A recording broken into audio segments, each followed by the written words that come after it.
Hey folks, how you all doing? So this is just going to be a quick video. I don't know how it's going to work out.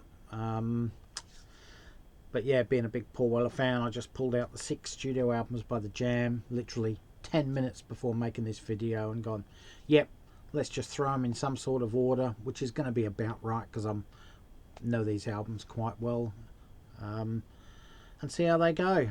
So number 6 on my list, we have their second studio album. This is The Modern World. Probably no surprises, most people would have this at number 6. Very, very average album. There's nothing really overly bad on this album. It's just nothing spectacularly great. It just seems like run-of-the-mill songs to me, nothing outstanding.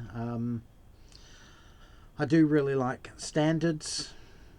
And on this version, actually, they've spelt standards.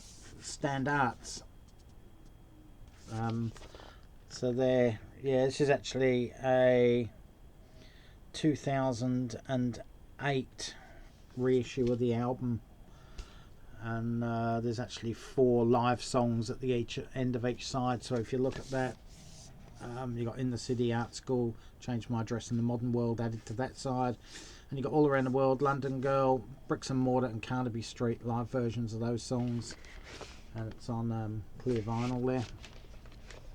It really doesn't lend with playing the album with all those extra tracks. But yeah, as I said, Standards, really, really good song. I Need You for Someone, I think that's a really cool song.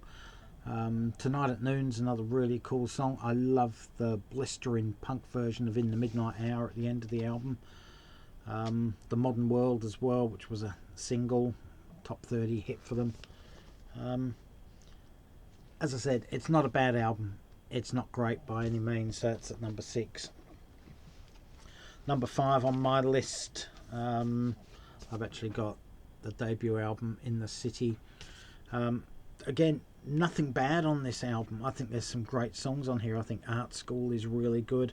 I love their cover of Larry Williams' Slow Down. Away from Numbers is absolutely brilliant. I really, really like the Batman theme, actually. I think that's really good. Then you've got the title track, In the City, excellent. Time for Truth is really good, and Bricks and Mortar is really good to round off the album. It's interesting, actually. I was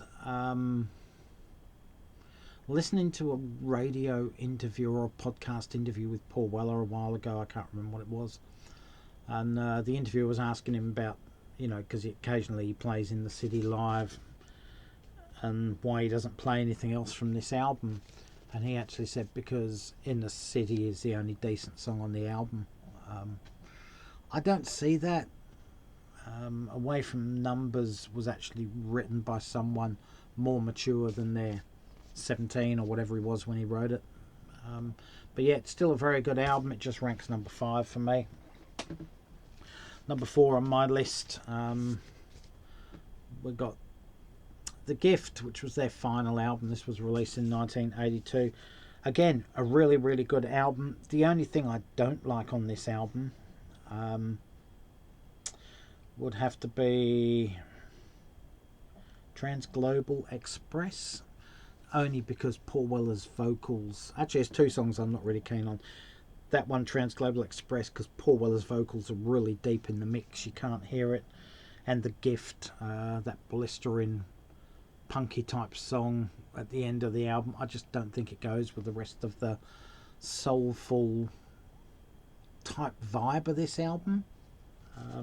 Contains the huge hit Town Called Malice, and Precious is on here as well, like a 4.5 minute version. I think it is a Precious.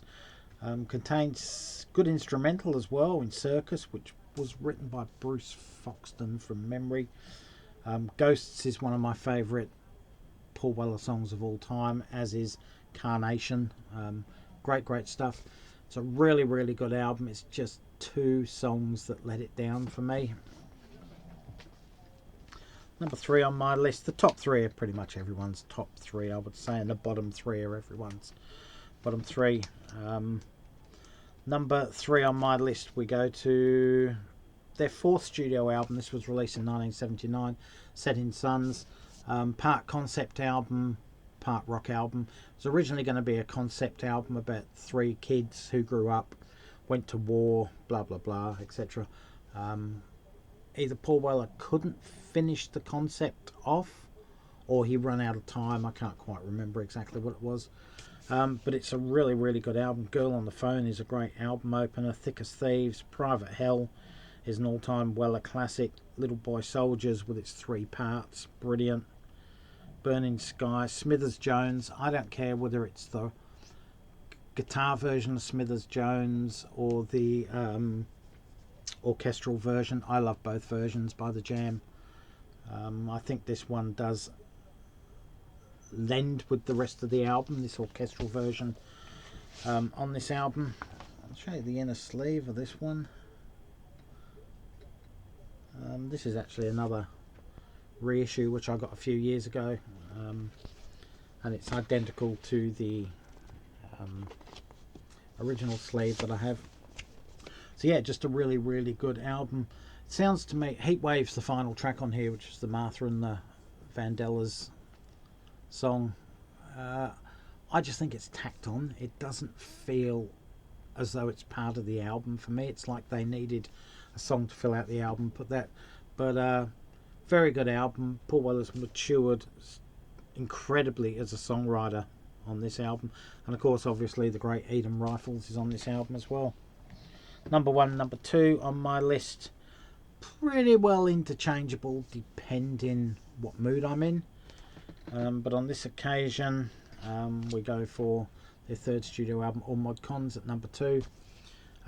It's their real mod album. It's got that 60s vibe of the Kinks and the Who throughout the album. Great album.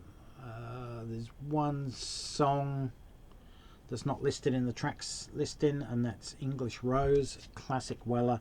He was embarrassed by that tune back in the day, and didn't want it on the track listing. But yeah, great one. He plays that every now and then live, especially when he does acoustic sets.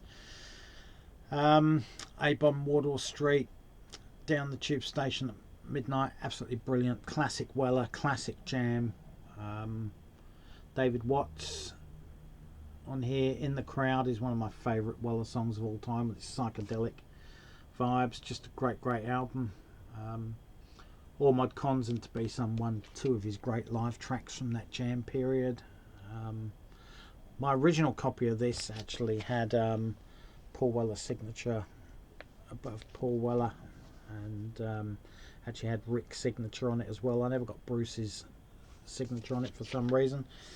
And then when From the Jam toured, I tried to find my original copy, because Bruce Foxton was part of From the Jam, and I just couldn't find it, so I've had to buy another second-hand copy. But yeah, fabulous album, one of the great albums of the late 1970s, and one of the great albums of his career as well.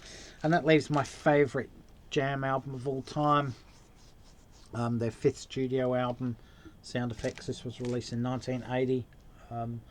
Only one song I don't care for, and that's Star. It's just a blatant rip-off of the Beatles' Taxman. Never liked it, never cared for it. Yeah, I just don't like it. It's just too much, too blatantly plagiaristic of the Beatles. But brilliant album. It's still a Jam sounding album, but it's sparse in nature. Yeah, it just sounds sparse at times, but I really love it. Pretty Green's a great opening track. Then you got Monday, But I'm Different Now, Set the House Ablaze, obviously Start. That's Entertainment. I mean, apart from Start, I mean, most people do love Start, I don't. That's just a great opening side of an album, brilliant. Then you got the brilliant Psychedelic Dreamtime. Man in the Corner Shop, one of Weller's greatest written songs of all time. Music for the Last Couple, I actually really like that little instrumental bit in the middle there. I think that's a great one. Boy About Town, of course, Scrape Away ends off the album. Absolutely fabulous. Probably a top 5 album for me from Weller's career.